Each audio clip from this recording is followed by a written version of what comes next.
Good morning છોકરાઓ, good afternoon, good evening. બધા મજામાં? હવે જો ધોરણ 10માં આપણે છેલ્લે એસાઇનમેન્ટ આપ્યું, તમને વાંચવા લખવા આપ્યું, ત્યારે કીધું હતું કે આપણે 1/3 કોર્સ પૂરો કર્યો, પાઠ સમજી લીધા વગેરે વગેરે વગેરે. તો હવે એ દરેક પાઠ કમ્પ્લીટ આપણે થઈ ગયા છે. એ પછી હવે આપણે જે પાઠ ચાલુ કરવો છે, ઇતિહાસમાં આપણે તો ગયા જ નથી. આપણે આપણી રીતે જ્યારે ચાલુ કર્યું ત્યારે તો ઇતિહાસમાં જવા માટે સામાજિક વિજ્ઞાનમાં આપણે ચોથો પાઠ ચાલુ કરવો છે. શું નામ છે? ભારતનો સાહિત્યિક વારસો. હવે અમુકને બાળપણથી આટલો રસ હોય, મને તો આમ સાહિત્ય એટલે શું એ તો 10મા પછી થોડી થોડી ખબર પડી. હા, 10મામાં મને એવા સર મળ્યા હતા, હા, કે જેને નવા નવા પુસ્તકોનો પરિચય કરાવ્યો અને વગેરે વગેરે. તો સાહિત્ય આ શબ્દ એવો છે કે જે અમુકને આમ સાંભળવામાં આવે તો આમ હલી અને હરખા બેહી જાય, ટટ્ટાર બેહી જાય, કળક બેહી જાય. હા, આમાં શું હશે, ચાલો સમજીએ, ચાલો શીખીએ. તો આ ખરેખર એવો જ પાઠ છે. અને બીજી એક મહત્ત્વની વાત કે આ પાઠ તો એવો છે, પણ આ વિષયના જે પાઠ છે એ પણ એવા છે કે જે કદાચ ટેકનિકલ લાઇનમાં કોમ્પિટિટિવ એક્ઝામ આપતો હોય એને 2 માર્કમાં આવા એકાદામાંથી તો પ્રશ્ન પૂછાય કે ફલાણા કાવ્યના રચયિતા કોણ છે, કે ફલાણા પુસ્તકના રચયિતા કોણ છે. શું કામ એને? તો કે એઝ અ ઇન્ડિયન એને આટલી તો ખબર હોવી જ જોઈએ, આ ક્ષેત્રની ખબર તો હોવી જ જોઈએ. તમને અહીંયા આખું કોષ્ટક હું તમને એક PDF મોકલી આપીશ, જ્યારે લેસન આપીશ, આ ચોથા પાઠમાંથી ચાલુ કરીશ ત્યારે. એમાં સરસ કોષ્ટક આપેલું છે. આ જેની પાસે નવનીત હોય એની પાસે તો અવેલેબલ હશે જ.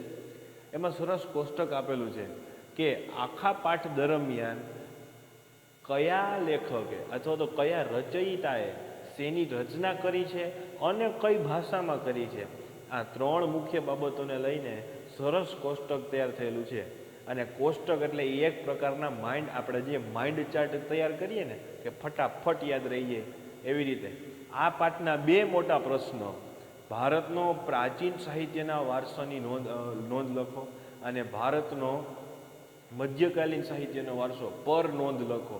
આ 2 મહત્ત્વના મોટા પ્રશ્નો અને આ બંનેના મોટા મહત્ત્વના કોષ્ટક તમને હું મોકલી આપીશ. જેની પાસે નવનીત હોય અત્યારે જ જોઈ શકશે.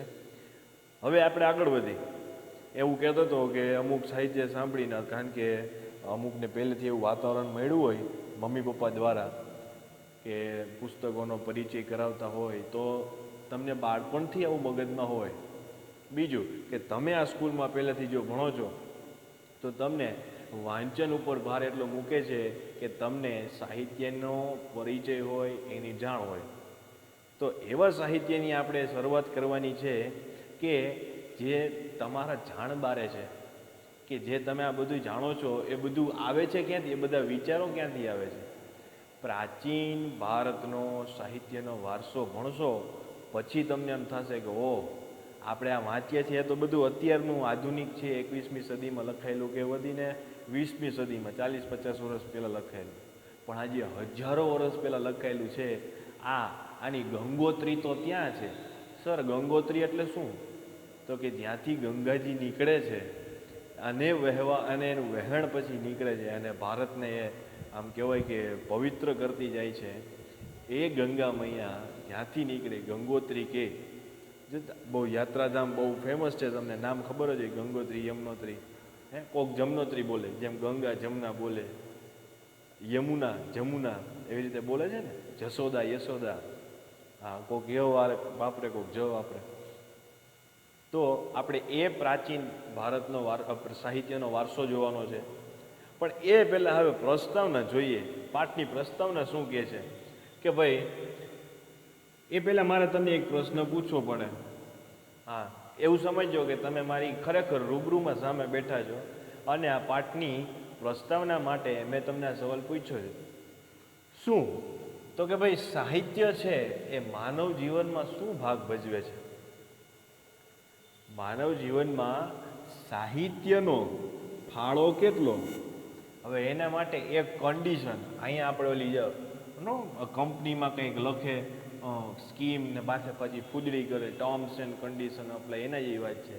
તો અહીંયા એવી હું છે ને આમાં ફૂદડી એક શરત આપું છું કે એ સાહિત્યના સંપર્કમાં આવવો જોઈએ, એનું પુસ્તક વાંચન કંઈક થવું જોઈએ.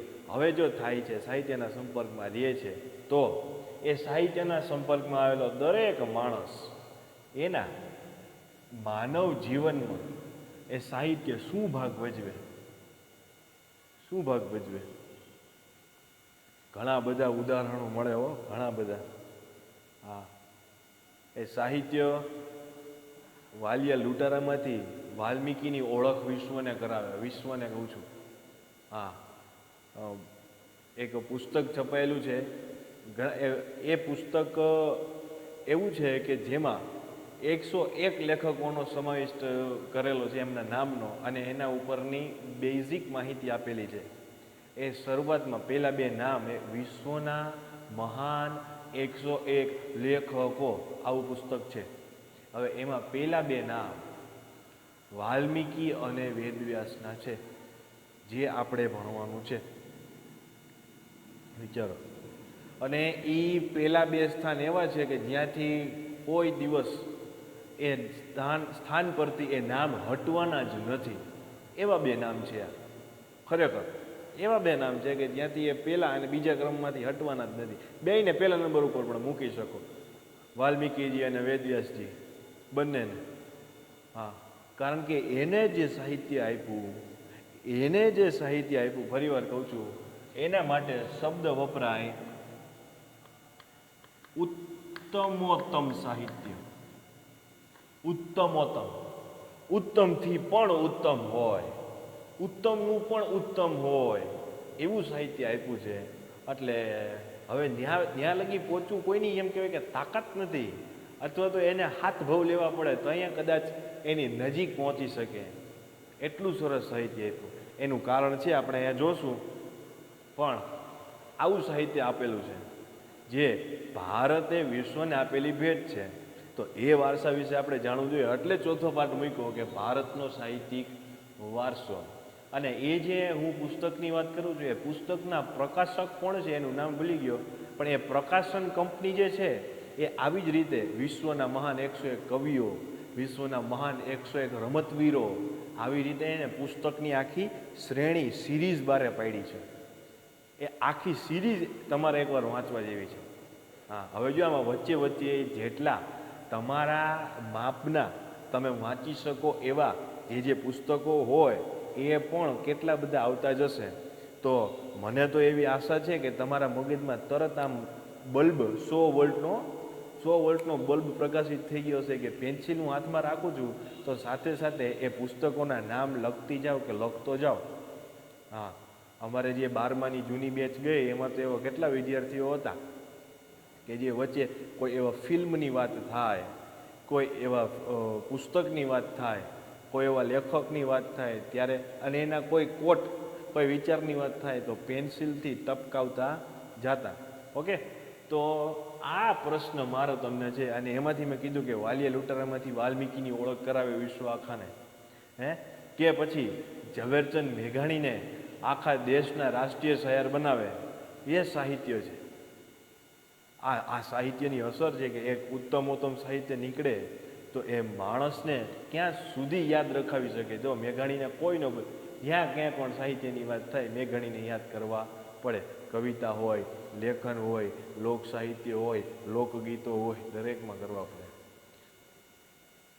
આ મેઘાણી. મારું કહેવાનું કે સાહિત્ય છે એ માનવ જીવનમાં શું ભાગ ભજવે છે. આ તો સર તમે લેખકોની વાત કરી, સામાન્ય માણસમાં શું ભાગ ભજવે. તો એના માટે હું ક્યારનો આ વિડીયો ઉતારવાનું ચાલુ કર્યું, 20-25 મિનિટથી એક ફોટો ગોતતો હતો. 3 ફોટા મગજમાં હતા, એમાંથી 2 મળ્યા છે. તમને ખાસ બતાડવા માટે મેં ભેગા કર્યા, બતાડું છું. એવું હશે તો જે PDF બનાવીશ એમાં તમને સાથે મોકલીશ, એટલે તમારી પાસે રહે પણ ખરા.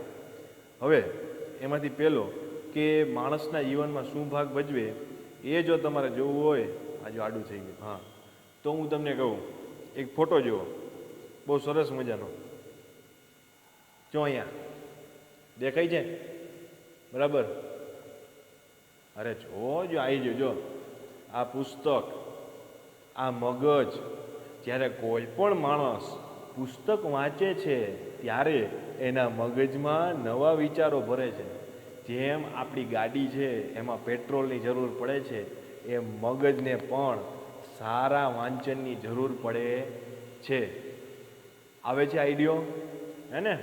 કેટલો સરસ એક ક્રિએટિવ માઇન્ડ દર્શાવતો ફોટો છે કે આ જેને બનાવ્યો હશે આ ફોટો, એનું ક્રિએટિવ માઇન્ડ કેવું હશે કે એણે વિચાર્યું કે હા મગજને જરૂર પડે. જો અહીંયા પાછી મગજ છે એને ગાડીનું સ્વરૂપ આપ્યું છે, જો ટાયર છે. હવે અહીંયા લખ્યું છે કે investing in your time in your mind is the best investment you can make in your entire life.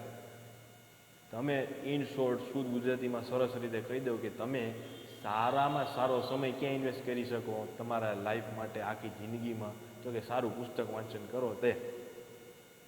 બીજું કે એ તમે પુસ્તક વાંચો એના ફાયદા શું છે? આવી રીતે મગજમાં જે ભરાય, શું ભરાય છે? ખરેખર થોડું પેટ્રોલ હોય, આ તો તમને આવી રીતે એક સીધી રીતે સમજાવવા માટે. એમાં કીધું કે ઇન્ક્રીઝ નોલેજ વધે છે. ઇમ્પ્રૂવ રાઇટિંગ, તમારી લેખન કળા વધે છે. જ્યારે તમને નિબંધ સ્પર્ધા આપી ત્યારે મને બહુ દુઃખ થયું અમુક છોકરાઓના નિબંધો જોઈને કે એને ગૂગલમાંથી બેઠો નિબંધ સીધો છાપી દીધો છે. આ તમારી રીત છે? હું સીધી રીતે કહું તો આવી રીતથી કોઈ દિવસ નિબંધ કળામાં ભાગ લેવાય નહીં, નિબંધ લેખનમાં. ઇમ્પ્રૂવ રાઇટિંગ, આ એટલા માટે જ પુસ્તક વાંચવાનું કે જો ઇમ્પ્રૂવ રાઇટિંગ થાય એટલા માટે તો આ નિબંધ સ્પર્ધા લે છે, અને એટલા માટે જ તમને પહેલાં પુસ્તકો વાંચવાનું કહેતા હોઈએ. આગળ એક્સપાન્ડ વોકેબ્યુલરી, તમારો શબ્દ ભંડોળ વધે. ક્યાં વાપરવું અને ક્યાં ઉપયોગ કરવો, આ બંને શબ્દો કેમ વપરાય એ ખબર પડે, બાકી બંને સમાનાર્થી જ છે.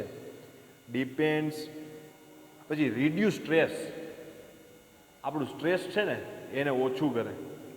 અને ઇન્ક્રીઝ લાઈફ સ્પાન, આપણું જીવવાનો જે જિંદગી મોટી હોવી જોઈએ, લાંબી નહીં, એ એટીટ્યૂડ વધારે, આપણું જીવન છે એ બહુ મોટું બને. તો આવા સરસ બેનિફિટ થતા હોય સાહિત્યને લીધે માણો જીવનમાં, તો આપણે ખરેખર એના મૂળિયા સુધી જવું જોઈએ. કેમ? તો કે ભારતનો વારસો, હવે ભારતનો આ વારસો છે એ આપણે ખરેખર એમ કહેવાય કે ભારતની બહારે પણ બધાને ભણાવવો જોઈએ, ખાસ કરીને પ્રાચીન વારસો. હવે જોઈએ આગળ કે આનો ઉદ્ભવ કેવી રીતે છે. આ ભાષા હોય ત્યારે જ સાહિત્ય રચાય ને, સીધી વાત છે. તો જો કે જ્યારે માણસને એવું થયું કે મારી જે ફિલિંગ્સ, અત્યારે ફિલિંગ શબ્દ બહુ બોલે, લાગણીઓ એવો શબ્દ તો ક્યારેક વપરાય જ્યારે શુદ્ધ ગુજરાતી બોલવું હોય કે લખવું હોય ત્યારે 2 સેકન્ડ વિચારવું પડે શું ફિલિંગ્સ, અને એમાં પાછી એમ કે મારી ફિલિંગ્સ એક્સપ્રેસ કરવી છે. આપણે ગુજરાતીમાં શું કહેવાય ને, મારી લાગણીઓ દર્શાવવી છે. હવે જ્યારે માણસને એવું થયું કે મારે ફલાણાને કે ફલાણીને કંઈક કહેવું છે, કેવું કેમ? અત્યારે તો આપણી પાસે ઘણા બધા શબ્દો છે ને બોલતા આવડે છે, પણ જ્યારે આનો કંઈ ઉદ્ભવ જ નહોતો તો કેવું કેમ? એના માટે શરૂઆતમાં હાવભાવ વિકસાયા. હાવભાવ મતલબ કે જે હવે એક પ્રમાણે સાયકોલોજી પણ છે. માનો કે હું આમ કહું છું, આ શું છે, આવી રીતે કે આ મસ્ત, એમ મસ્ત જ એવું કે ને, જ્યારે આમ કરે છે ખાલી આમ નહીં, આમ કરે છે, એનો મતલબ શું છે કે આ ભાઈ મને આદર સત્કાર આપી અને નમસ્કાર કરે. આ એક હાવભાવથી વાતચીત ચાલુ થઈ. પછી સંકેતો, હાવભાવ તો એનાથી આ બધા સંકેત છે જે મેં વાત કરી. હાવભાવની વાતમાં ખાલી મોઢાના એક્સપ્રેશન અમુક હોતા હોય તો એ બધા થાય ને, દાંત કાઢે, રોવાના એક્સપ્રેશન, એટલું આ બધા સંકેત આવી ગયા. સરસ, યસ અથવા તો ઓલ ધ બેસ્ટ, આ બધા સંકેત વિકસે. અને ધીમે ધીમે એમાંથી ચિત્રો આવ્યા. જો વોટ્સઅપમાં ઇમોજી આવે છે ને, કોકને ઓકે ટાઈમ જ નથી, ઓકે કેવું હોય, સીધો આવો ઠેંગો મોકલી દો. કોકે કંઈક સરસ જોક્સ મોકલો, તમારે હા મજા આવી એવું નથી લખવું, તમે શું ડાગલો મોકલી દો દાંત કાઢતો. એમાંથી ચિત્રો આવ્યા, અને એમાંથી પછી એનો આશરો લીધો, પછી એમાંથી લિપિની શરૂઆત થઈ અને બોલીની શરૂઆત થઈ. બોલી દરેક જગ્યાએ અલગ અલગ છે, એ તમને ખબર છે. અને એની એક કહેવત પણ છે કે 12 ગામે બોલી બદલાય, અને લિપિની શરૂઆત થઈ. અને પછી અંતે એ લિપિમાંથી ભાષા વિકસી. માનો કે લિપિ મારે તમને કહેવું છે સંકેતો દ્વારા, અને પછી ચિત્રોનો આશરો લઈને કહેવું છે કે હું બહુ મજામાં છું, અથવા તો મને મજા આવી, તો હું એક દાંત કાઢતો ડાગલો મૂકું, ચિત્રોનો સંકેત લઈને ડાગલો મૂકું, પછી આમાં ઠેંગાવાળો અંગૂઠો દોરું, હા બહુ મજા આવી, સરસ દાંત કાઢ્યો, યસ મજા આવી, અંગૂઠા ઉપર ન જતા, ખાલી સમજજો. આવી રીતે ચિત્રોનો આશરો લઈને કંઈક લખવાની શરૂઆત કરી, લિપિ આવી, અને પછી છેલ્લે અંતે એ વિકસતા એનો વિકાસ થતાં છેલ્લે ક્યાં સુધી પહોંચ્યા? તો કે ભાષા સુધી પહોંચ્યા. ભાષા સુધી પહોંચ્યા એ પછી હવે એ ભાષાનો કેવો પ્રયોગ, એનો ઉપયોગ, હવે અહીંયા પ્રયોગ લખ્યો, ઉપયોગ પણ નથી, પ્રયોગ છે. જ્યારે કોઈ પણ વાર્તા, આ ખરેખર ભાષા સાથે વૈજ્ઞાનિક દ્રષ્ટિકોણ પણ બહુ સરસ રીતે જોડાયેલો છે. આપણે અહીંયા જોશું, અહીંયા જોવો પણ કે ભાષાનો ઉપયોગ નહીં પણ પ્રયોગ સર્જનાત્મક રીતે કર્યો. કેવી રીતે? સર્જનાત્મક રીતે. જ્યારે ટૂંકમાં બહુ ઝાઝું કહી દેવું છે તો કવિતાની રચના કરી. જ્યારે ટૂંકમાં નહીં પણ થોડુંક સમજાવતા કેવું છે, ત્યારે એક લેખનની શરૂઆત કરીને આર્ટિકલની શરૂઆત કરી, નિબંધની શરૂઆત કરી. નિબંધની તમે 10મામાં આવી ગયા એટલે હવે ખબર હોવી જોઈએ કે ગદ્યની શરૂઆત કેવી રીતે થઈ, પ્રથમ નિબંધ કોણે લખ્યો, અને ન ખબર હોય, આ પાઠ ભણી છીએ એટલે કહી દઉં છું. પછી ભવિષ્યમાં જ્યારે તમે ક્યાંય આવા પ્રશ્નની સામે આવો તો તમારા પાસે હાજર જવાબ હોવો જોઈએ. શું છે? પેલું ગદ્ય કોણે લખ્યું ગુજરાતી સાહિત્યમાં? ગુજરાતી સાહિત્યની વાત કરું છું. નામ આવશે નર્મદ, કવિ નર્મદ અથવા તો વીર નર્મદ. હા, ખાસ નામ યાદ રાખજો. તો એવા સર્જનાત્મક પ્રયોગથી, ભાષાના સર્જનાત્મક પ્રયોગથી હવે શું રચાય છે? તો કે સાહિત્ય રચાય છે. શું રચાય છે? સાહિત્ય. ભાષાના સર્જનાત્મક પ્રયોગથી સાહિત્યની શરૂઆત થઈ છે, સાહિત્ય રચાય છે નવું. હવે આ સાહિત્ય રચાયું, હવે એવું માની લઈએ છીએ કે બધું સાહિત્ય રચાયું છે. હવે એ સાહિત્યના વિદ્વાનો છે, વિદ્વાનો પ્રાચીન સાહિત્ય જેટલું બધું છે કે જો એ તમે વાંચવા બેસો તો કદાચ તમે 50-60 વર્ષના તો થઈ જાઓ, એટલું બધું સાહિત્ય છે. વાંચવા એટલે એમાં મારું કહેવાનું એટલું પણ છે કે તમે સમજો, યાદ રાખો અને શીખો, આ દરેક વસ્તુ. બાકી સાહેબ હાલો ચેલેન્જ મારું, 10 વર્ષમાં બધું વાંચી દો, એમ નથી કહેતો હું.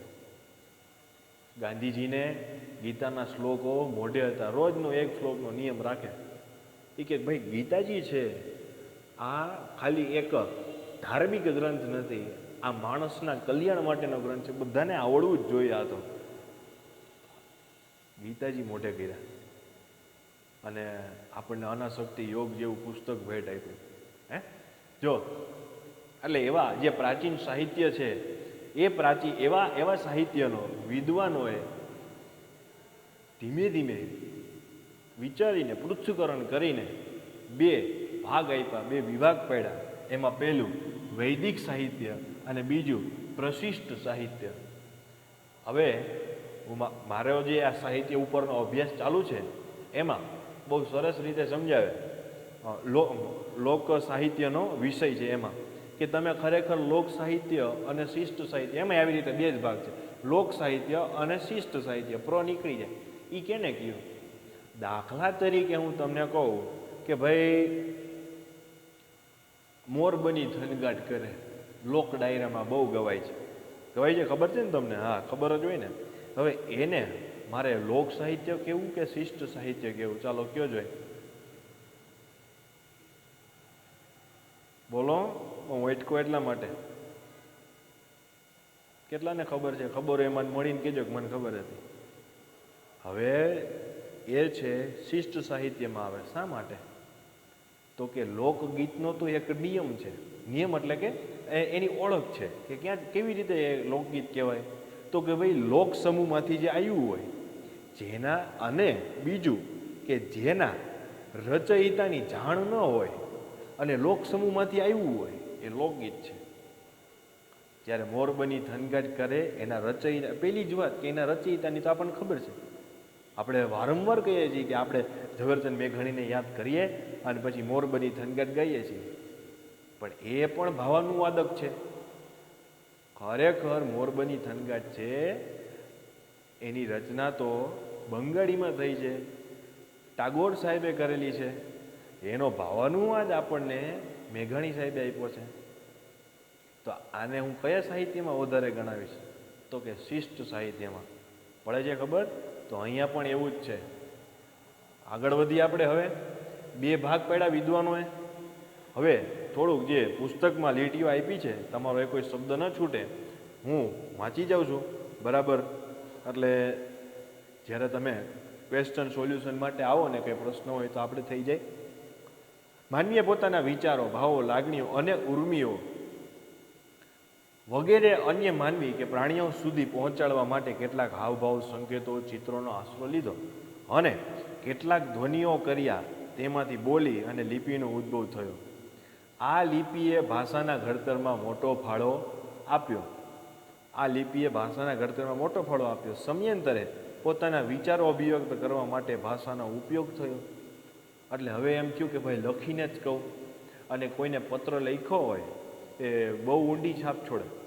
એટલે જ્યારે કોમ્યુનિકેશન માટે ભાષાનો ઉપયોગ થવા માંડ્યો ત્યારે આના હવે સર્જનાત્મક પ્રયોગથી જ્યારે આમાં સર્જન શક્તિ ઉમેરાય ત્યારે સાહિત્યનું સર્જન થયું. પ્રાચીન કાળથી ભારતીય સાહિત્ય તેની વિવિધતા અને વિશિષ્ટતા માટે પ્રખ્યાત છે. આ તમારે એક ગુણ યાદ રાખવો જોઈએ કે ભારતીય સાહિત્યની વિવિધતા પણ એટલી છે અને વિશિષ્ટતા પણ એટલી છે. કારણ કે ભારત એટલે આપણને એવું લાગે કે ધર્મનો દેશ છે અને નકરું ધાર્મિક હોય છે, પણ આ બાબતનું ચોખ્ખા પાયે એમ કહેવાય કે ટકોરા સાથે ખંડન કરશે આના પછીનો 5મો પાઠ, કે જે કહેશે કે ના, ભારત પ્રાચીન કાળમાં પણ ખાલી ધર્મમાં જે ભગવાન નહોતું કરતું, એની પાસે વૈજ્ઞાનિક દ્રષ્ટિકોણ એ હજારો વર્ષો પહેલાં પણ હતો કે જ્યારે દુનિયાની મોટા ભાગની સભ્યતા વિકસી પણ નહોતી. હા, એ 5મો પાઠ આપણને એના પુરાવો સાથે આપશે. એટલે ભારતે એનું સાહિત્ય, અને ત્યારે પણ પુસ્તકો લખાયા છે. સુશ્રુત સંહિતા, ચરક સંહિતા આપણે આવશે. અત્યારે મારે 5મો પાઠ ચાલુ નથી કરવો. એટલે ભારતનું સાહિત્ય છે એ વૈજ્ઞાનિક સાહિત્ય પણ છે. તો કે ભારતે વિજ્ઞાન એકલા માને, ગણિતમાં પણ કે ગણિત વિજ્ઞાન વગર અત્યારે 21મી સદીની આપણે કલ્પના નથી કરી શકતા.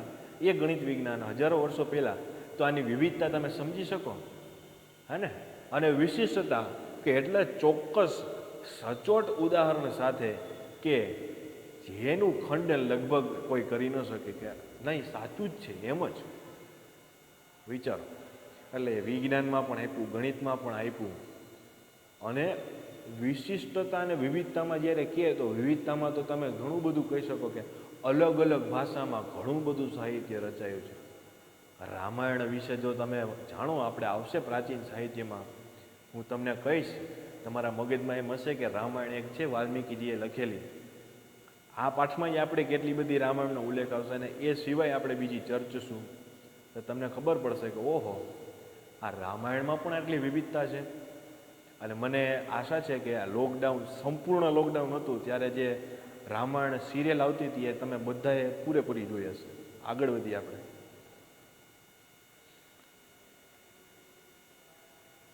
વિદ્વાનોએ તેના 2 ભાગ પાડ્યા, વૈદિક સાહિત્ય અને પ્રશિષ્ટ સાહિત્ય.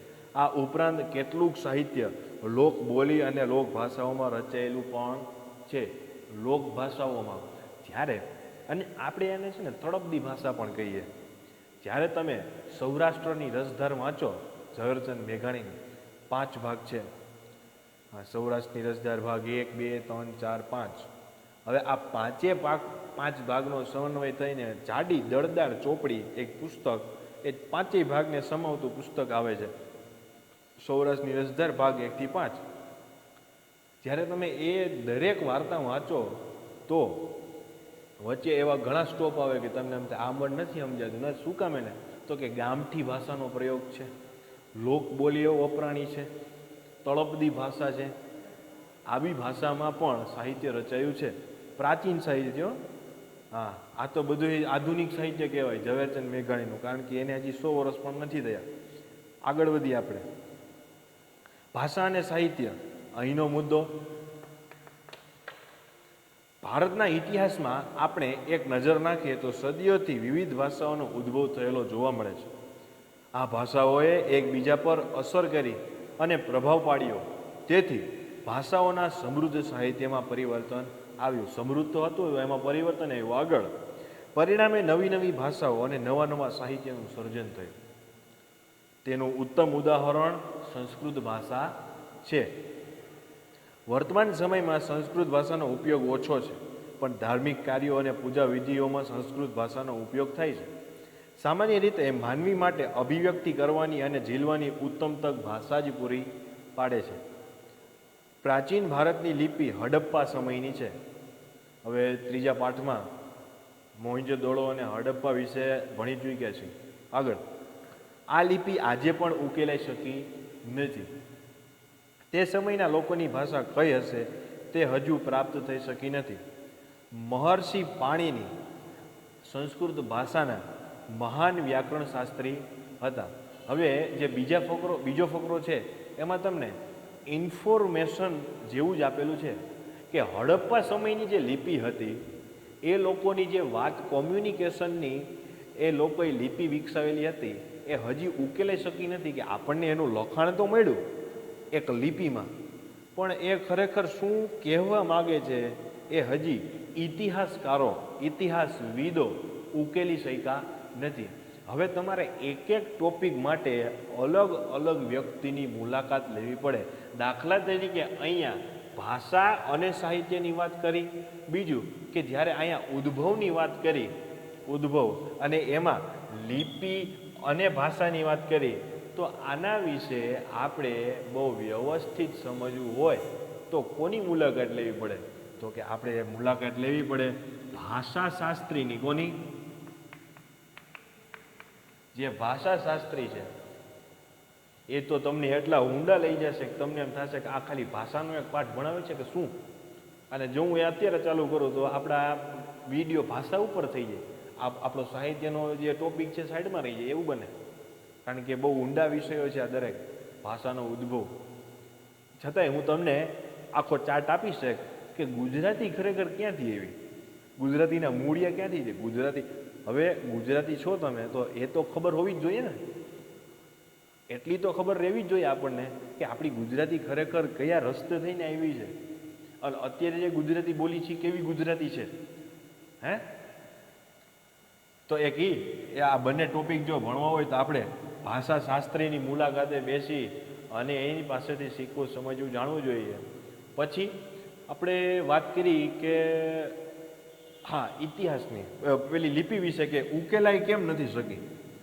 હા, લિપિ કેમ ઉકેલાઈ નથી શકી? તો એના માટે પ્રાચીન જે છે હડપ્પાની આપણે વાત કરી, હડપ્પા વિશેની, તો એના માટે આપણે મેં એવો શબ્દ વાપર્યો ઇતિહાસવિદ. બરાબર ને? ઇતિહાસવિદ અથવા તો ઇતિહાસવિદ જ વાપરવો પડે. ઇતિહાસકારો એટલે તો જે આપણને ઇતિહાસ લખાણ સ્વરૂપે આપે તે, પણ ઇતિહાસવિદ બહુ સરસ શબ્દ રહેશે. આગળ અહીંયા આપણે હતા મહર્ષિ પાણિની સંસ્કૃત ભાષાના મહાન વ્યાકરણ શાસ્ત્રી હતા. હવે વ્યાકરણ વગર ભાષાની કલ્પના આપણે કદાચ ન કરી શકીએ. શું કામ એને? તો કે વ્યાકરણ દરેક શબ્દનો અર્થ સ્પષ્ટ કરે છે. કરે છે કે નહીં? અહીંયા લાઈટ થાય છે કે નહીં? વિચારો. તમને આવું છે કે હા સર એક મીંડું ન કર્યું હોય ને તો મિનિંગ બદલી જાય, કે સર એક રસોઈ દીર્ઘઈમાં ખાલી એક આમ થઈ ગયું હોય ને તો મિનિંગ બદલી જાય છે.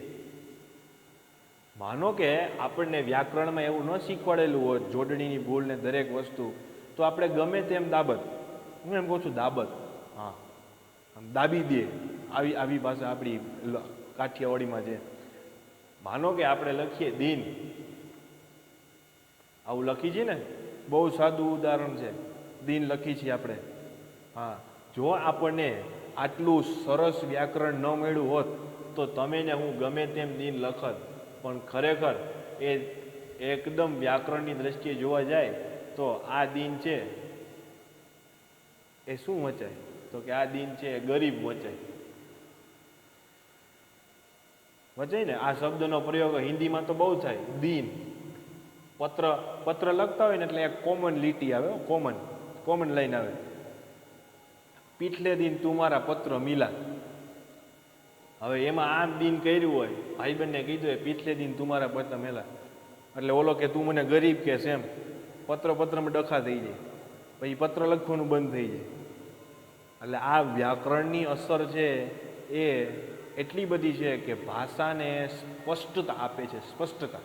ઓકે, તો આવા મહાન શાસ્ત્રીએ, આવા મહાન વ્યાકરણ શાસ્ત્રીએ આપણને ગ્રંથ આપ્યો અષ્ટાધ્યાયી નામનો. શું નામ છે? અષ્ટાધ્યાયી. ડબલ લાઈન કરું છું, ઘાટી લાઈન. અષ્ટાધ્યાયી નામનો વ્યાકરણનો ગ્રંથ આપ્યો. હવે જ્યારે સંસ્કૃતમાં આપણને આવો ગ્રંથ મળે વ્યાકરણનો, મતલબ કે સંસ્કૃત એ તો દરેક ભાષાની જનની છે, દરેક ભાષાની જનની માતા તરીકે ઓળખાય છે. અને જ્યારે કોમ્પ્યુટરની વાત આવે, જો વિજ્ઞાન માટે પણ સંસ્કૃત કામનું છે. મતલબ કે મને ઘણીવાર છે ને એટલો રાજીપો થાય ને કે અત્યારે જે ભારત છે એના કરતાં જે પ્રાચીન ભારત હશે ને એટલું અદ્ભુત હશે, એટલું વિજ્ઞાન, એટલું ભાષા, એટલું સાહિત્ય, એટલું ગણિત, એટલી કલાઓ, 64 કલાઓ એટલી બધી વિકસેલી હશે કે માણસનું જીવન ખરેખર એમ થાય કે નહીં, આ 100 વર્ષ કરતાં અત્યારે તો એવરેજ 70-80 એની ત્રબલ લાઈફ જીવીએ કે આ માણવાનું ચૂકવું જ નથી, એટલી સરસ લાઈફ હશે. આપણે એમાં આગળ નથી જતા. તો એ પ્રાચીન ભારતમાં પાણીનીની વાત કરી અને એને રચેલો ગ્રંથ અષ્ટાધ્યાયી, અને એ વખતે જેટલું રચાયું એ આજે પણ એટલું કામ આવે છે કે આપણે થોડીક નાસા બાજુ જઈએ. નાસા તમને ખબર છે, લખવાની જરૂર નથી. એ નાસા ના વૈજ્ઞાનિક જ્યારે કોમ્પ્યુટરમાં વિચારતા હતા, કોમ્પ્યુટર બાબતે 1985માં, કે કોમ્યુનિકેશન માટે શું કરવું, એમ કામ કેવી રીતે લેવું. અત્યારે જો કોમ્પ્યુટરથી ધીમે ધીમે એન્ડ્રોઈડ મોબાઈલ સુધી આપણે આવી ગયા, કોમ્પ્યુટરથી લેપટોપ આવી ગયું, અને લેપટોપ જેવું જ કામ ટેબ્લેટ આપે. એપલના ટેબ્લેટ આવે છે કે જેમાં કીબોર્ડ નાનું એવું ભેગું આવે, ત્યાંથી ધીમે ધીમે આપણે એન્ડ્રોઈડ સુધી આવી ગયા, અને એમાં એટલું કોમ્યુનિકેશન થાય. અને અત્યારે તો ગૂગલવાળાએ સોફ્ટવેર લોન્ચ કર્યો કે તમે બોલો, ગુજરાતીમાં બોલો તો ગુજરાતીમાં ટાઈપિંગ થશે, જેટલું બોલો એટલા ફકરાના ફકરા લખાઈ જશે. આવું ક્યારે બન્યું? તો કે એમાં સંસ્કૃત ભાષાનો મહત્વનો ફાળો છે. મને બહુ દુઃખ છે કે આવી ભાષા પ્રત્યે કોઈને રુચિ નથી, કે આવી ભાષા કોઈને શીખવાનું બહુ મન નથી થતું. એટલે જો આની શોર્ટેજ છે, આના ટીચર્સ છે બહુ ઓછા મળે, અને એના ટીચર્સને છે ને બહુ માનપાન સાથે બોલાવે. અને આને જાળવણી માટે તમને ખબર છે આપણી સ્કૂલમાં એક સંસ્કૃત સપ્તાહ થાય છે. ઓકે, આપણે આગળ વધી. સંસ્કૃત, હવે એને બીજી કઈ નામે ઓળખાય છે સંસ્કૃત ભાષાને? તો કે આર્યની ભાષા. આર્યો, પહેલા પાઠમાં જ આપણે આર્યો આવ્યા, આર્યો દ્રવિડો એ ભણતા હતા, ત્યારે આર્યોમાં ભણ્યા હતા. એ લોકોની જે રીતભાત હતી, રીતિ રિવાજો એને જે ચાલુ કર્યા, એ બધું આપણે આવ્યું હતું. તો આર્યની ભાષા, ઋષિઓની ભાષા, વિદ્વાનોની ભાષા, અને દેવ ભાષા પણ આને કહેવામાં આવે છે. દેવ ભાષા પડે છે ખબર? તો આ ભાષા અને સાહિત્ય. હવે જ્યારે સંસ્કૃત, તો આના ઉપર આપણે હજી ઘણું લેક્ચર આપી શકીએ એમ છે. જ્યારે સંસ્કૃત છે એ દરેક ભાષાઓની જનની હોય, એના મૂળિયા સંસ્કૃત ભાષામાં પકડાતા હોય. તમને એમ થાય છે સર મજાક કરે છે? સંસ્કૃતમાં માનો કે એક શબ્દ છે ભ્રાતા. ભ્રાતા હું શું કામ કહું છું, કારણ કે તમે લોકડાઉનમાં રામાયણ અને મહાભારત જોયા છે તો ભ્રાતાશ્રી એવું આવતું હશે. એ ભ્રાતા અંગ્રેજીમાં બન્યું બ્રધર. ત્રિકોણમિતિ બન્યું ટ્રિગોનોમેટ્રી અંગ્રેજીમાં. એટલે એવા ઘણા શબ્દ છે કે જે અંગ્રેજી ડિક્શનરીમાં સંસ્કૃતમાંથી લઈને ઉમેરવામાં આવેલા છે. આમ તો એ અંગ્રેજી ભાષા જ એવી છે કે અલગ અલગ ભાષામાંથી લીધેલા શબ્દો છે, એ છતાં આ ભાષાનો ફાળો બહુ મહત્ત્વનો છે. અને હજી પ્યોર સાયન્ટિફિકલી રીતે આપણે કોમ્પ્યુટરમાં કઈ રીતે ઉપયોગી છે એના ઉપર સમજવા જઈએ તો તમારો આ જોવાળો વિડીયો છે 10 મિનિટ 15 મિનિટ મોટો થઈ જશે. એટલે ગૂગલમાં સોર્સિસ છે જ આના બધા કે કઈ રીતે ડીપમાં સમજવા માટે કે સંસ્કૃત કેવી રીતે કામ કરે છે. હાલ તમને આટલું સમજાઈ જતું હોય તો આપણી પાઠની પ્રસ્તાવના અને ભાષા સાહિત્યનો મુદ્દો પૂરો થાય છે. લેસનમાં તમારે આ ભાષા સાહિત્યનો મુદ્દો જે ટેક્સ્ટ બુકમાં આપેલો છે પહેલા પાને વચ્ચોવચ્ચ એટલું લખવાનું છે. ઓકે, હવે આના પછીના વિડીયો લેક્ચરમાં આપણે પ્રાચીન ભારતીય સાહિત્ય બહુ મહત્ત્વનો પ્રશ્ન છે અને એક વિડીયોમાં પૂરોય નથી થવાનો એટલો મોટો પ્રશ્ન છે અને 5 માર્કમાં પહેલાં બહુ પૂછાયેલો, હવે 4 માર્કમાં પૂછાશે નવી પેપર સ્ટાઇલ પ્રમાણે. એ પ્રશ્ન શીખવાના છીએ. પડે છે ખબર? All the best.